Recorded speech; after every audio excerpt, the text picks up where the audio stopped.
and get out.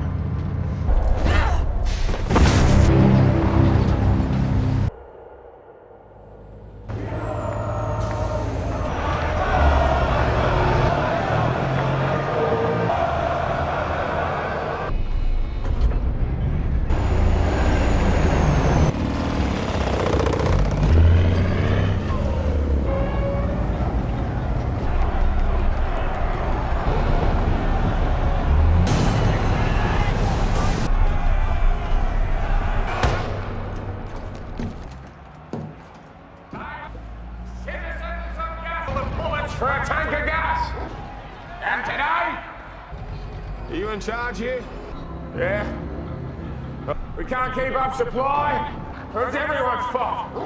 That idiot bullet farmer, plying the... Right.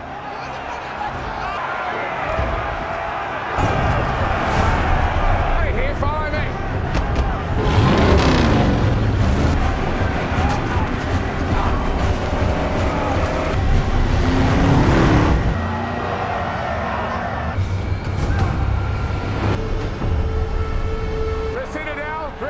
From now.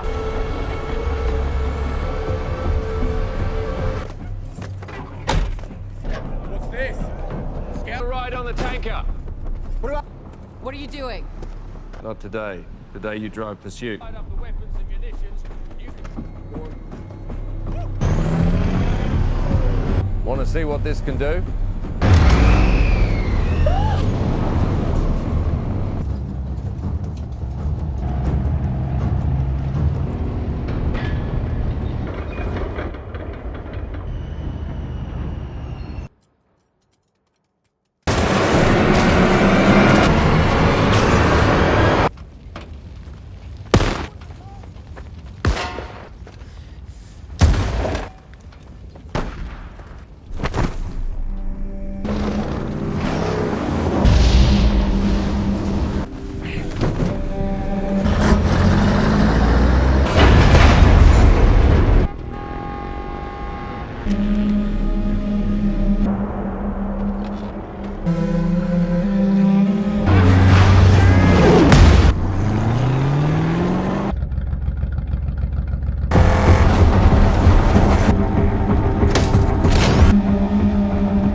On the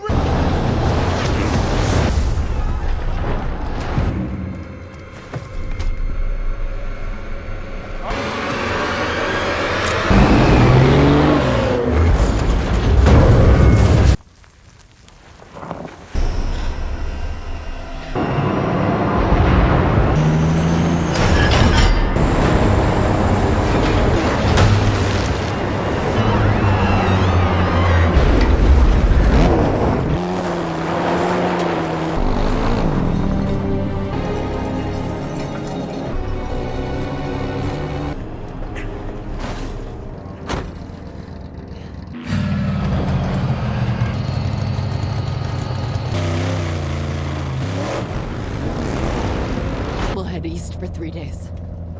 Let's use the digger! No time!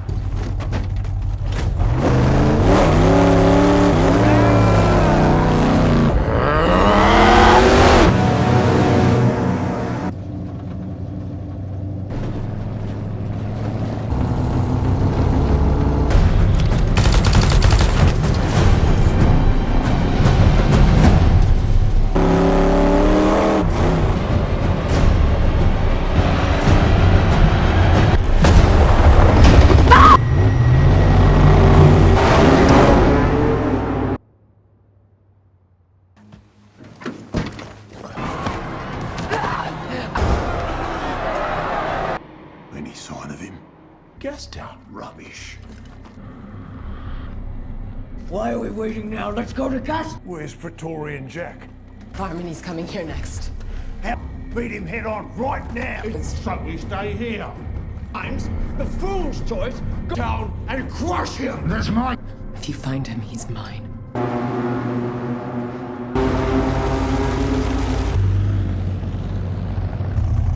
They're gas down bound for So gullible. Time to do war!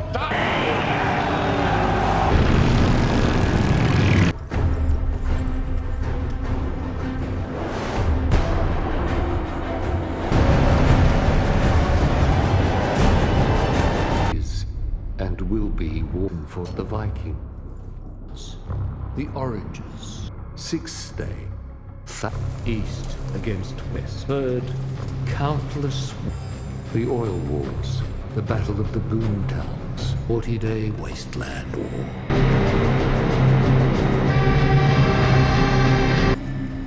Teeth. For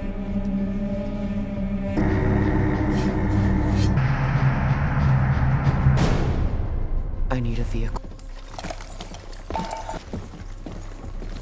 For you to see it. Isn't she wonderful?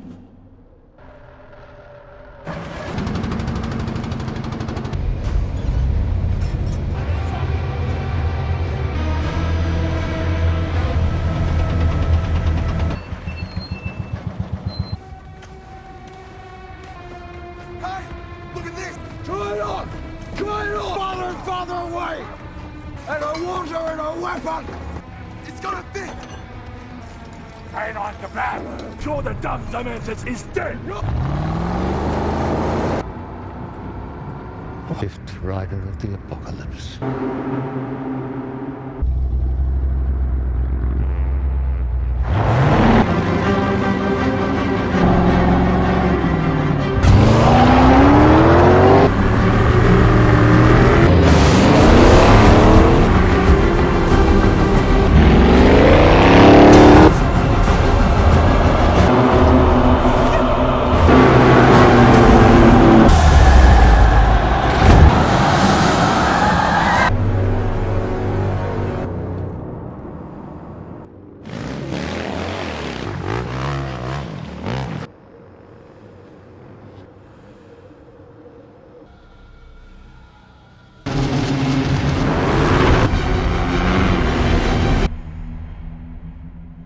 Hey guys, today we're diving headfirst into the chaotic, chrome-plated world of Furiosa, a Mad Max Saga, a prequel that finally gives us the origin story we didn't know we needed, but absolutely deserved. Forget your cozy post-apocalyptic garden parties. This is where the legend truly begins, showing us how a girl from paradise gets forged into the formidable warrior we all know and love. We'll track her brutal journey, the heart-wrenching losses, and the sheer grit that shaped her. If you had a good time with this, a like and a subscribe is a free way to help me keep making more. Our story properly kicks off in the secluded, verdant green place of many mothers, a little slice of heaven in an otherwise scorched earth. Young Furiosa, a kid with more spunk than a whole can of energy drinks, is out foraging when she spots a lone biker, a scout from the notorious warlord Dementus' gang. Furiosa, bless her innocent heart,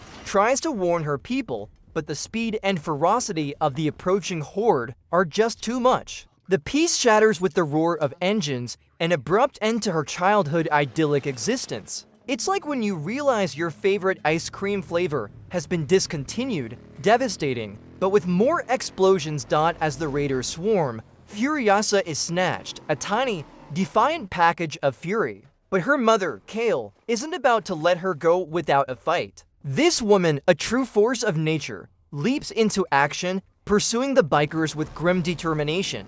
Kale desperately tries to retrieve her daughter, showing exactly where Furiosa gets her stubborn streak. It's a gut-wrenching chase scene, filled with the raw emotion of a parent's worst nightmare, underscored by the unsettling rumble of engines and desperate cries carried on the wind. Despite her incredible efforts, Kale is eventually overwhelmed, captured by Dementus' cruel gang. In a truly barbaric display, Dementus ties Kale to a pole, torturing her in front of Furiosa.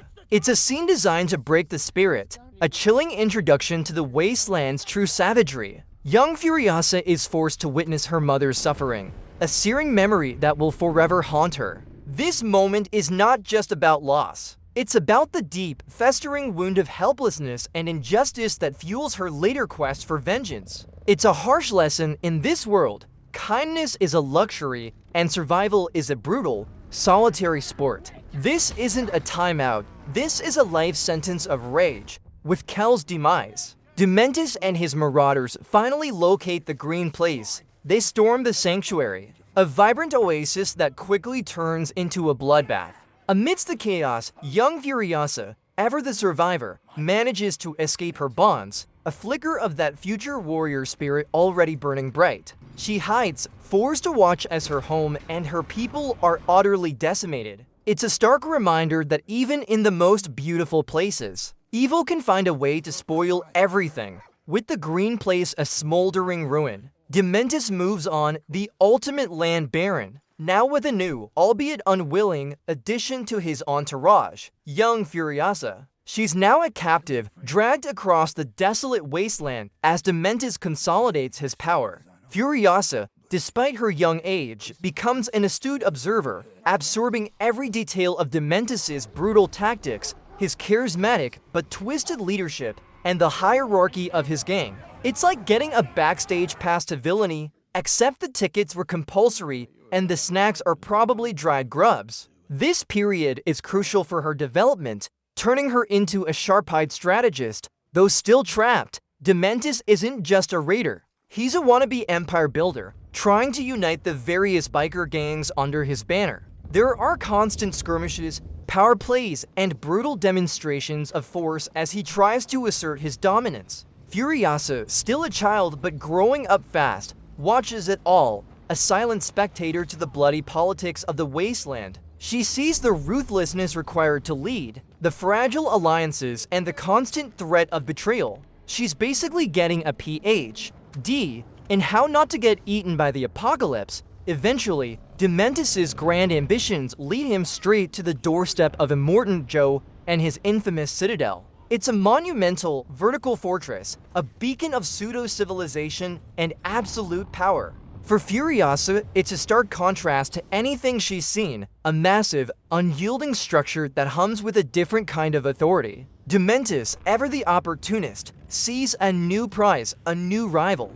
It's like the titans of chaos are about to have a very awkward first date. With explosives instead of flowers, Dementus, ever the charming diplomat, tries to negotiate with Immortan Joe, as expected. Dementus' notoriously short fuse and Immortan Joe's unwavering authority make for a delightful powder keg of a meeting. Things escalate faster than a drag race in the desert. Furiosa watches from the sidelines, absorbing the nuances of power dynamics, the shifting allegiances, and the casual cruelty that underpins every interaction. She's learning that in this world, words are often just the warm-up act for violence. A masterclass in how not to make friends unless aiming for war. True to form, Dementus launches a full-scale assault on the Citadel. Immortan Joe's war boys, chalk-white and chrome-obsessed, spring into action, defending their master's fortress with zealous fanaticism.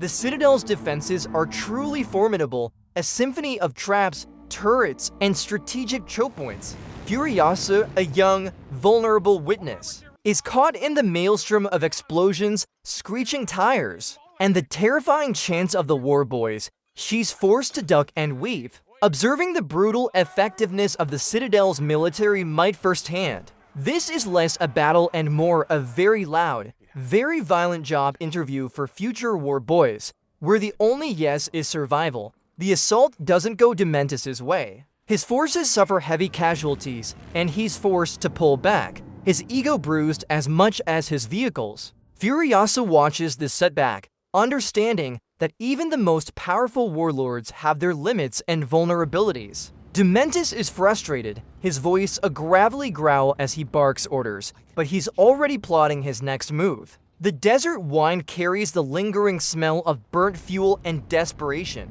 It's a moment that shows Dementus isn't invincible, a tiny crack in the armor that Furiosa undoubtedly files away for future reference. Note to self, she probably thinks, even big bad guys can get a bloody nose. Realizing he can't beat Immortan Joe directly, Dementus decides on a different tactic: diplomacy, wasteland style. He offers young Furiosa to Immortan Joe. It's a chilling moment, the literal trading of a human life for resources or a strategic advantage. Furiosa is now a pawn, passed from one monstrous patriarch to another, utterly without agency.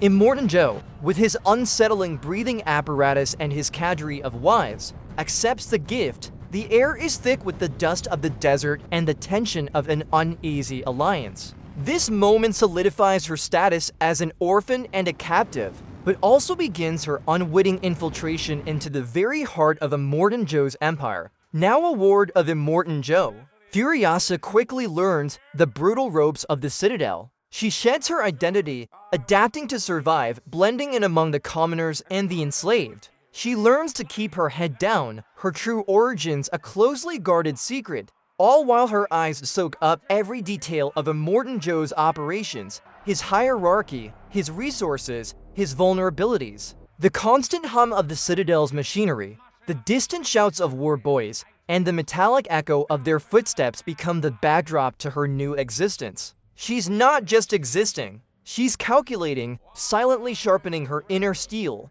Years pass, and Furiosa, now a young woman, has become a master of disguise and self-preservation. She's learned the trade of a mechanic, her hands grimy with oil and her mind sharp with observation. She works among the grunt workers, meticulously honing her skills, her small frame belying a fierce intelligence and a burning desire for freedom. She's cut her hair short, camouflaging her femininity, blending in with the war boys and other laborers. The metallic clang of tools, the hiss of steam, and the roar of engines are her daily soundtrack, slowly turning her into an indispensable cog in Joe's war machine, all while dreaming of dismantling it from the inside. It's during these years that Furiosa crosses paths with Praetorian Jack, a battle-hardened war rig driver, a man of few words but immense competence. Unlike many in the Citadel, Jack carries an air of quiet defiance, a spark of humanity that resonates with Furiosa's hidden spirit.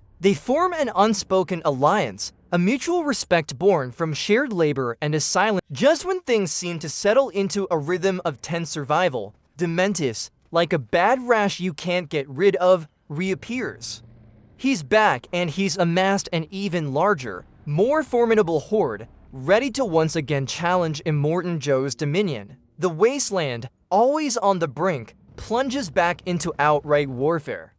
For Furiosa, this is a double-edged sword, another layer of chaos to navigate, but also, perhaps, an opportunity amidst the turmoil. It's like a particularly aggressive game of King of the Hill, except the hill is made of sand and the crown is a really shiny skull. With Dementus' forces causing widespread mayhem, Furiosa sees her window of opportunity. Along with Praetorian Jack, she executes their meticulously planned escape. They commandeer a war rig, not just any rig, but one laden with the Citadel's most vital resources. The screech of tires on sand, the roar of the massive engine, and the crackle of two-way radios announcing their betrayal fill the air. It's like trying to sneak out of the house, but your house is a fortified fortress, and your parents have missile launchers. It doesn't take long for the alarm to be raised. Dementus' bikers, always on the prowl, converge on the war rig like a swarm of angry hornets. Jack expertly pilots the massive vehicle, weaving through the chaos, while Furiosa, already a capable shot, uses the rig's defenses to fend off boarders. The metallic thud of bodies hitting the rig, the whiz of bullets, and the deafening explosions of improvised bombs create a sensory overload. It's like a very extreme road trip where everyone else is actively trying to unalive you, and your only goal is to not become roadkill. The grit of the desert permeates everything as life and death hang in the balance. Just when they think they might catch a break, Mother Nature decides to join the party with a massive, apocalyptic dust storm. The storm engulfs everyone. The war rig, Dementus' bikers, and any stray scavenger unlucky enough to be caught in its path. Vision plummets to zero, engines sputter, and the roar of the wind becomes an all-encompassing, deafening force. The grit of sand, forced into every crevice, grates against their skin and their machines. It's truly a choose-your-own-adventure moment where both options involve a very high probability of ending up as desert-fried roadkill. It's a literal storm of biblical proportions, complete with added vehicular mayhem. Miraculously, or perhaps through sheer, bone-deep skill, Jack navigates the war rig through the heart of the storm. They emerge on the other side, battered and sand-blasted, but crucially alone. The dust storm has done its job, scattering Dementus' forces and giving Furiosa and Jack a temporary reprieve. They've bought themselves precious time, but the escape is far from over. It's like hitting the pause button on the apocalypse, but you know the enemies are just regrouping. Their reprieve is short-lived because Immortan Joe, not one to let a stolen war rig and precious supplies slide, dispatches his own elite forces. These are his most fanatical war boys, led by his lieutenants. The chase intensifies, shifting from the chaotic free-for-all of Dementus' gang to a more coordinated, relentless pursuit. For Furiosa and Jack, it's a cruel twist of fate, now hunted by both sides. The metallic screech of high-speed chases, the distant shouts of their new pursuers, and the constant threat of capture weigh heavily. It's like escaping from prison, only to find the entire city guard waiting for you outside the gates. This is where Furiosa truly steps into her own as a warrior. She actively joins the fray, fending off boarders with makeshift weapons and fierce determination. The crack of her blows, the grunt of effort, and the desperate shouts of her attackers echo across the open desert. She's nimble, inventive, and utterly relentless, proving that she's far more than just a survivor. She's a fighter. It's a visceral, grimy battle, where every inch gained or lost means the difference between freedom and recapture, between life and a very dusty death. This isn't just self-defense, it's a declaration of war against her captors, a fiery rejection of her fate. In the relentless pursuit, a moment of profound tragedy strikes. Praetorian Jack, in a selfless act of heroism, puts himself in harm's way to protect Furiosa. He's gravely wounded. His sacrifice is a crushing blow, stripping Furiosa of her only true ally and mentor, and deepening her resolve for vengeance. It's a stark reminder of the cost of freedom, the unforgiving nature of this world, and the immense personal losses that fuel its heroes. His death isn't just a plot point, it's a catalyst, a moment that solidifies Furiosa's transformation from a survivor-seeking escape to a warrior driven by a singular purpose. She has lost her family twice now. The chaos of Jack's final stand also inflicts a devastating personal cost on Furiosa. In the midst of the carnage, she suffers a horrific injury, leading to the loss of her arm, This isn't just a physical wound. It's a symbolic one, forcing her to adapt and overcome a profound disability in a world that offers no quarter. It's a moment that defines her, stripping away any last vestiges of her past self and forging her into the hardened, prosthetic-wielding warrior we know. Imagine trying to learn how to open a pickle jar with one hand, only the pickle jar is your entire life, and it's on fire. Alone, scarred, and with a burning fire for vengeance, Furiosa retreats into herself, not to mourn, but to rebuild. She meticulously scavenges parts from the wreckage, metal, wires, leather, and with a steely resolve that borders on terrifying, she constructs her iconic prosthetic arm.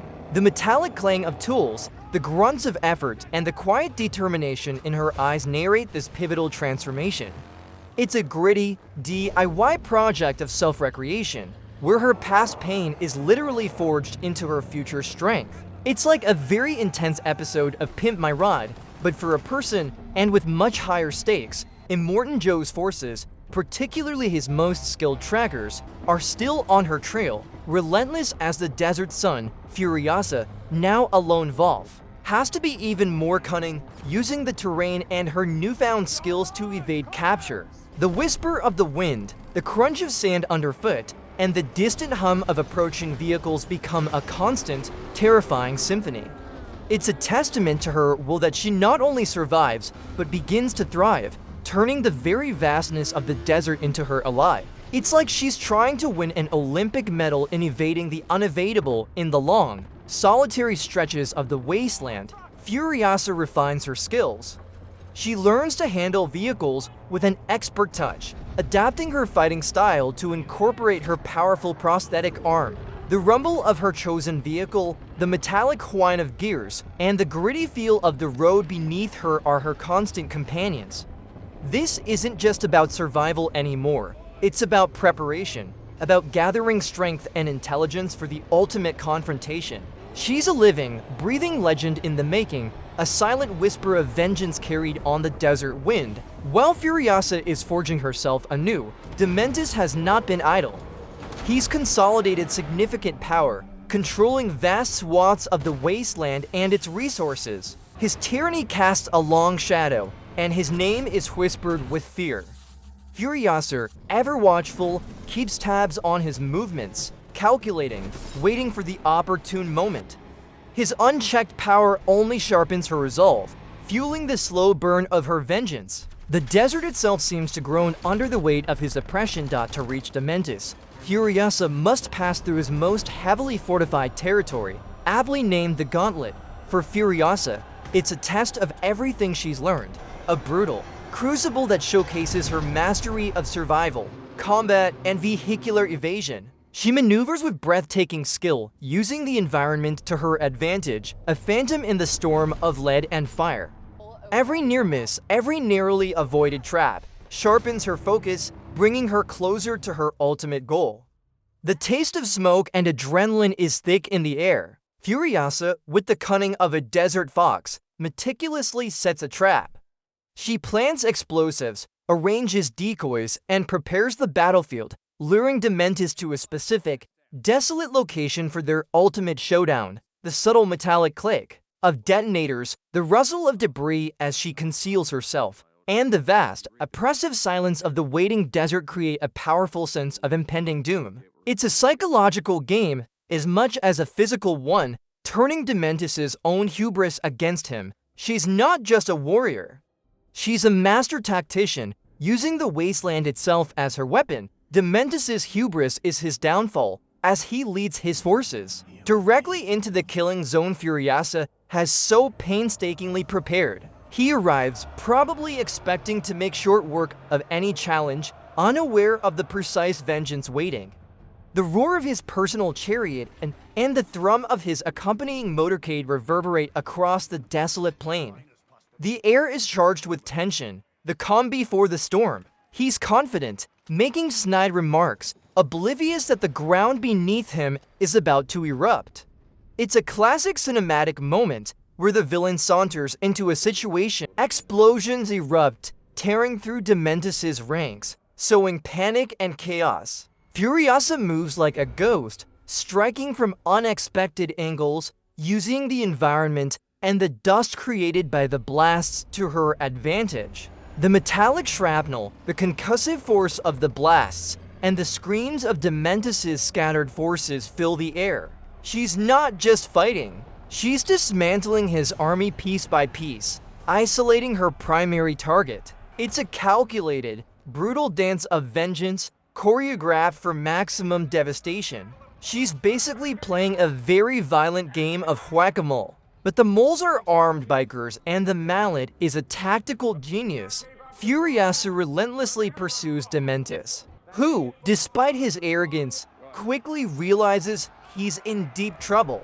The chase is personal and incredibly fast-paced. She pushes herself and her machine to their absolute limits. The roar of engines, the screech of tires, and the metallic clang of their vehicles colliding create a thrilling, white-knuckle sequence. Dementus, usually so self-assured, is now on the back foot, a hunted animal in his own territory. This isn't just about speed. It's about the emotional weight of years of suffering finally culminating in this singular moment. The desert wind whips past them, a silent witness to this final, desperate sprint. After a brutal, extended chase, Furiosa finally corners Dementus. He's isolated, his chariot damaged, his smug confidence replaced by primal fear. This is it, the moment of reckoning, years in the making.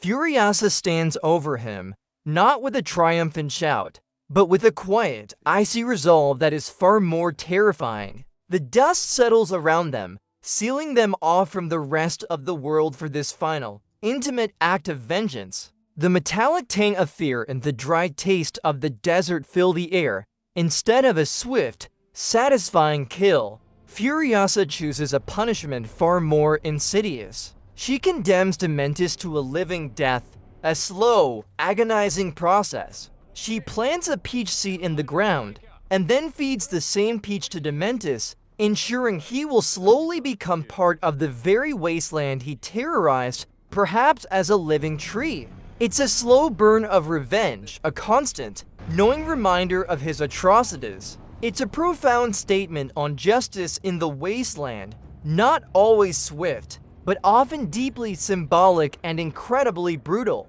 This isn't just an execution. It's a profound, almost spiritual, act of dismantling a man's very essence. With Dementus dealt with, Furiosa returns to the Citadel, not as a defeated captive, but as a silent, powerful force. She takes her place among Immortan Joe's Praetorians, the war rig now definitively hers. This is a calculated infiltration, a strategic move. She walks with a new gravitas, every step resolute, every glance purposeful. It's like she just finished a very messy divorce with her past, and now she's ready to become the CEO of Future Vengeance Inc. The desert wind now whispers not just of revenge, but of the coming storm she intends to unleash within the Citadel. Furiosa settles into her new role, a general among Joe's forces. She meticulously observes the wives, the enslaved women kept by Immortan Joe, understanding their plight, their vulnerability, and their yearning for freedom. She's not just biding her time, she's gathering intelligence, building the blueprint for a rescue that will redefine the wasteland. It's a quiet, intense period of strategic calculation, where the hum of the Citadel's machinery becomes the backdrop to her silent plotting. She's not just a warrior, she's a liberator in waiting, quietly sharpening her resolve for another battle, life in the wasteland. Even within the relative safety of the Citadel, remains a constant struggle for survival. The water wars rage on, a never-ending battle for the most precious resource. Furiosa participates in these skirmishes, seeing firsthand the desperation and cruelty they breed.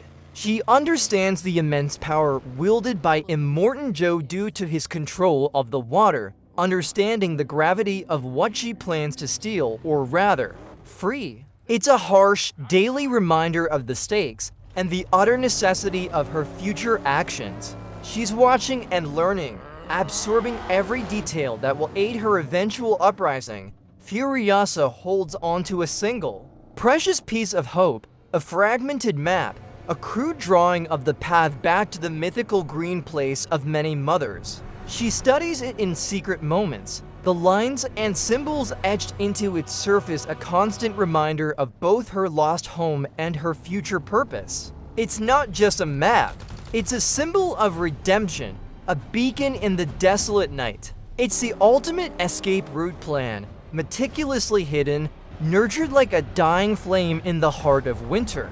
She protects it fiercely, knowing it holds the key to salvation. With her plan slowly coalescing, Furiosa begins the painstaking process of acquiring gasolini, the precious fuel that makes the wasteland run. She covertly collects and hoards it, knowing that without it, her grand escape with the wives would be dead in the water, or rather, dead in the sand. It's a testament to her meticulous planning and her unwavering dedication. This isn't just theft, it's resource management on a grand scale, ensuring the logistics for her future rebellion are perfectly in place. Every clandestine drop adds up, fueling not just vehicles, but also her unwavering hope for a brighter future. The time for observation is over.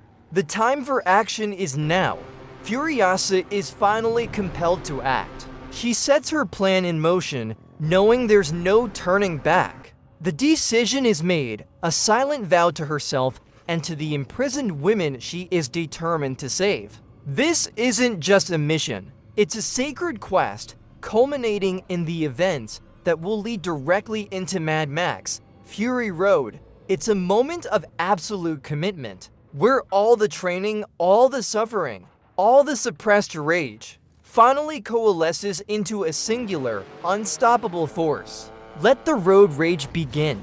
With her plan fully executed, Furiosa, behind the wheel of the mighty war rig, makes her daring dash from the Citadel.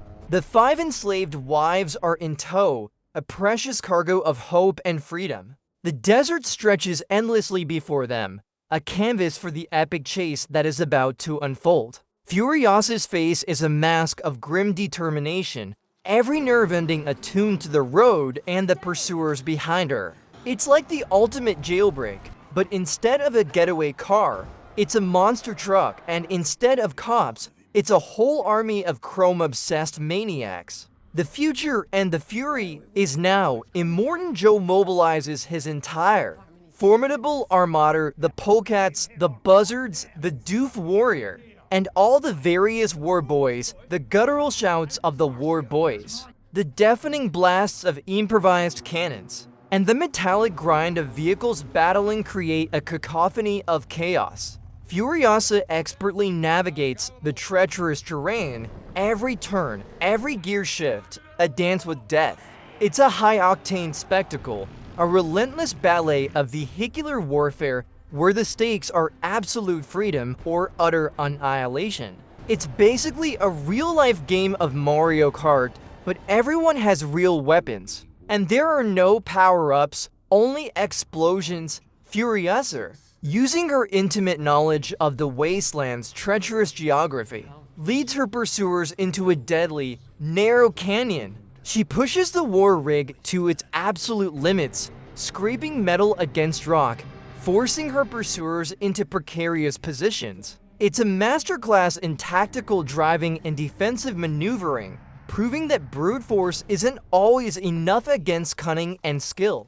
It's like trying to parallel park a semi-truck while being shot at, but with more explosions. After a particularly brutal engagement, Furiosa manages to find a momentary, precarious respite. She pulls the war rig into a secluded alcove, using the precious seconds to quickly assess the damage and allow the wives a brief moment of rest. There's no time for proper repairs, just a quick glance, a silent assessment of their chances. This isn't a victory. It's a pause, a fleeting breath before the storm undoubtedly resumes. The women look to her, their hope and fear intertwined, reinforcing her unwavering resolve not just when they thought they might have a moment to breathe.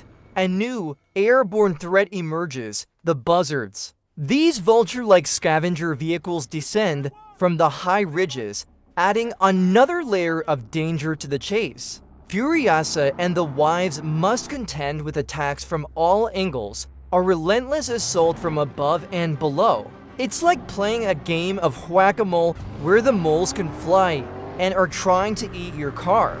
The sheer pressure is immense, the metallic ping of bullets hitting the rig a constant, anxiety-inducing rhythm.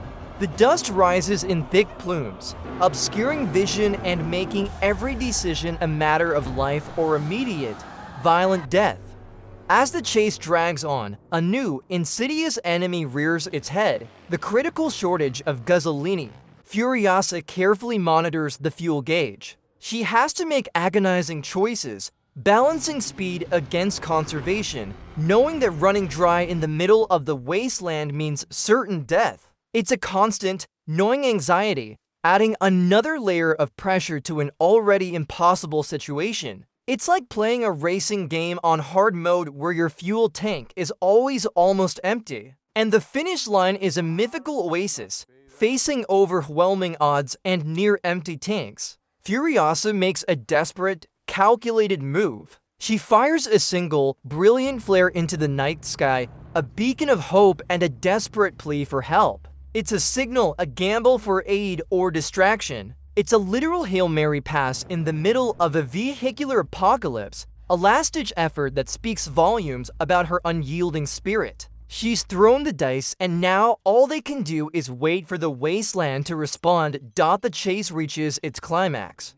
The war rig is pushed to its breaking point, sustaining catastrophic damage. It becomes clear that the rig cannot continue, forcing Furiosa and the wives into an agonizing decision: abandon their heavily armored sanctuary or make a final, desperate stand. The vehicle, once their lifeline, is now a crumbling tomb, its engine sputtering its last breath. It's a heartbreaking moment, sacrificing the very vehicle that had carried them so far.